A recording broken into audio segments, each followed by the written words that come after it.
the psychological root of belief. Before temples, before scripture, before doctrine, there was exposure.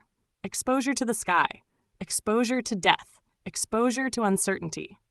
The early human lived without insulation from vastness. Night fell without artificial light. Storms moved without forecast. Illness arrived without explanation. The earth produced food one season and withheld it the next. This was not a philosophical condition. It was a biological one. The nervous system does not tolerate prolonged unpredictability. It searches for order instinctively.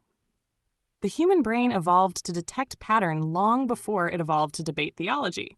When the sun disappeared each evening and returned each morning, that return became more than observation. It became reassurance. Repetition became safety. Pattern recognition is not merely intellectual. It is emotional regulation. If winter reliably follows autumn, anxiety decreases. If the moon reliably renews itself, expectation stabilizes. When celestial motion proves consistent, the mind relaxes. The sky became the first clock. But more than that, it became the first structure of meaning. Meaning emerges where pattern meets vulnerability. A solar eclipse without narrative produces panic.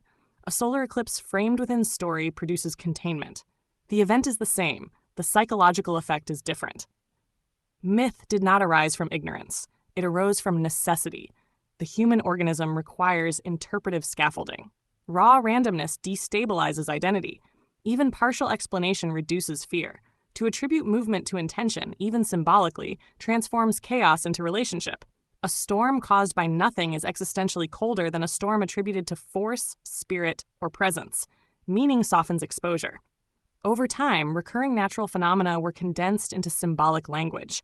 The sun was not merely heat and light. It was continuity, presence, return. Winter was not merely climate.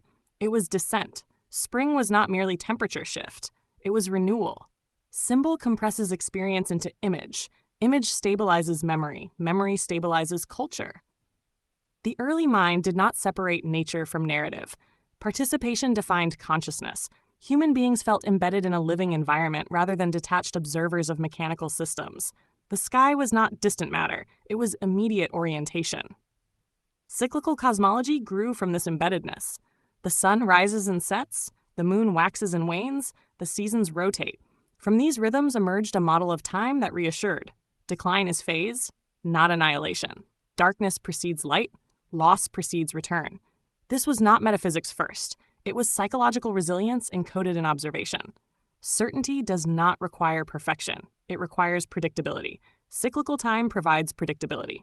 Linear time intensifies anxiety. It moves toward unknown endpoints. Cyclical time restores equilibrium. What falls returns. Ancient civilizations internalized this rhythm, not because they were naive, but because it aligned with the most reliable pattern available, the sky. Symbolic systems grew slowly from this need. The serpent shed its skin and became renewal. The tree extended roots and branches and became connection. Water dissolved boundary and became reset. These were not arbitrary inventions. They were experiential metaphors that condensed lived reality. Metaphor does not deny fact. It frames it. As communities grew, shared symbols became shared identity. Shared identity reduces fragmentation. Fragmentation increases fear. Belief, in its earliest form, was social glue. It synchronized perception. It reduced isolation. It oriented individuals within something larger than personal survival. There was no immediate institution. There was no doctrine. There was pattern, vulnerability, and the instinct to stabilize. Religion, in its embryonic form, was a psychological response to exposure. Before power, there was fragility. Before hierarchy, there was awe. Before structure, there was the need to feel safe beneath moving stars.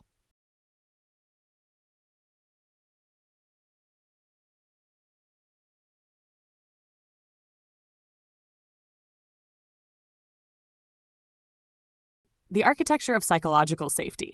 The need for certainty is not abstract, it is biological. When unpredictability persists, the nervous system activates survival mode. Cortisol rises, vigilance increases, sleep fragments, trust narrows. The organism prepares for threat. Now imagine early human life without insulation from environment.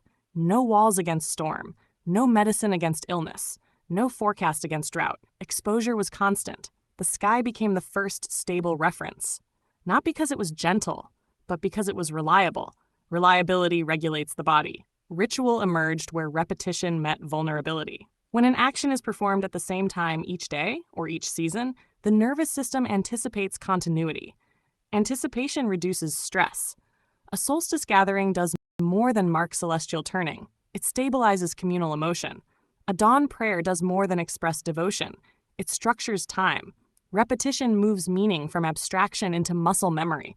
The body learns rhythm before the intellect explains it. This is why symbol alone is insufficient. A symbol held in thought offers interpretation. A symbol enacted through ritual offers regulation. When communities align their behavior with recurring celestial events, they embed cosmic order into lived experience. The sun returns, and so do we. The moon renews, and so do we.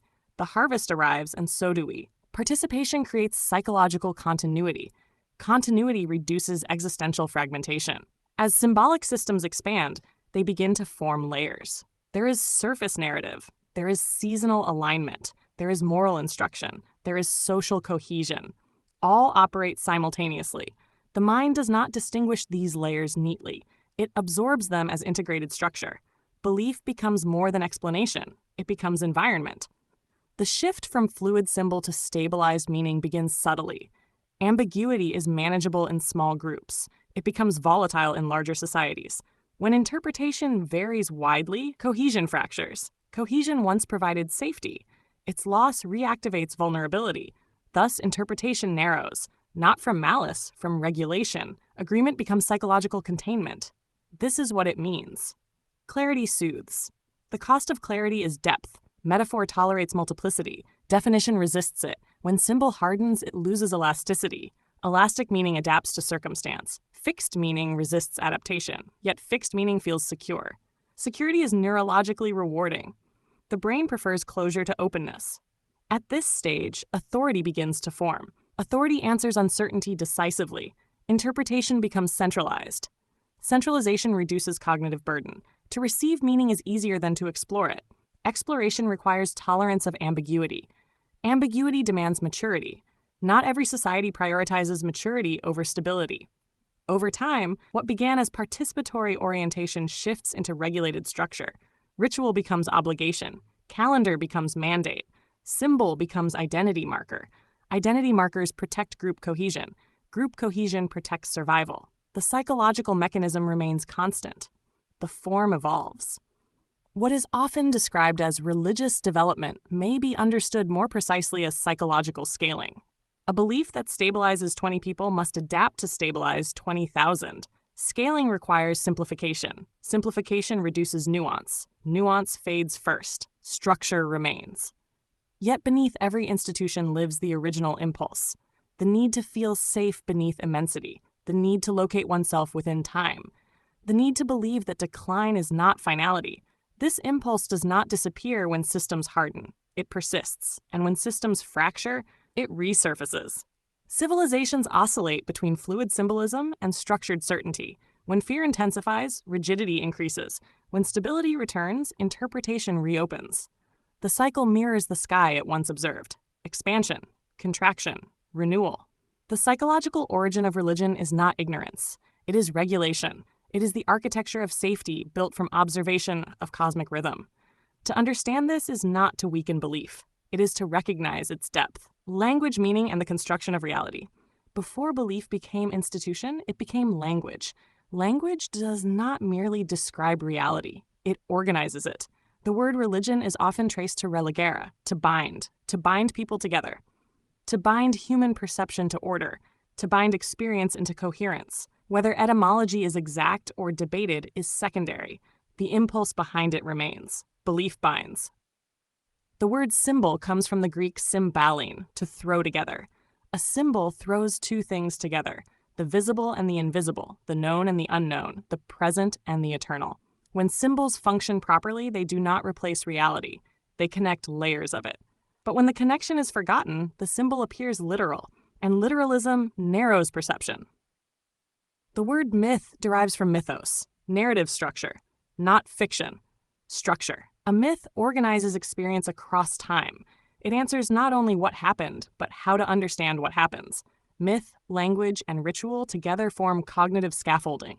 Remove the scaffolding too abruptly, and the structure shakes. Language shapes what can be thought. When a culture speaks of cyclical ages, it perceives repetition. When a culture speaks of singular destiny, it perceives progression. When a culture speaks of fall and redemption, it organizes morality linearly. Words do not merely label belief, they frame time, and the framing of time frames identity. Civilizations stabilize around dominant linguistic models. Egypt encoded order through Ma'at, balance, alignment, truth. Mesopotamian systems encoded cosmic hierarchy. Greek thought introduced abstraction, categorization, logic. Later traditions codified narrative into doctrine. Each linguistic shift reorganized perception. When language shifts, consciousness shifts with it. At scale, language becomes law. Definitions replace metaphors. Statements replace stories. Once meaning is written, it resists reinterpretation. Written systems preserve memory, but they also preserve rigidity. The spoken myth adapts. The written canon defends. This is not good or evil. It is structural. Modern society often believes it has moved beyond myth, yet modern discourse contains its own binding words: progress, freedom, security, growth, crisis, identity. These are not neutral. They organize emotional reality. They compress complex experience into symbolic shorthand. The psychological mechanism has not changed. Only the vocabulary has. The human mind still seeks certainty. It still binds experience into narrative. It still creates symbols to stabilize uncertainty. When old symbols weaken, new ones emerge. Political ideologies, cultural identities, technological promises. Each offers coherence. Each offers belonging. Each offers reduction of chaos. The structure repeats. To move into deeper waters is not to dismantle belief. It is to see the scaffolding, to recognize how language binds perception, to understand how certainty is constructed, and to choose awareness over reaction. When we see how symbols operate, we are not forced to destroy them.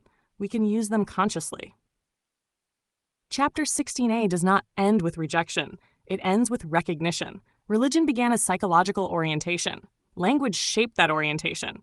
Civilizations scaled it, institutions stabilized it, and modern society continues to generate symbolic systems to regulate uncertainty. The sky still moves. The mind still seeks pattern. The question is no longer whether belief exists. The question is whether we understand its architecture.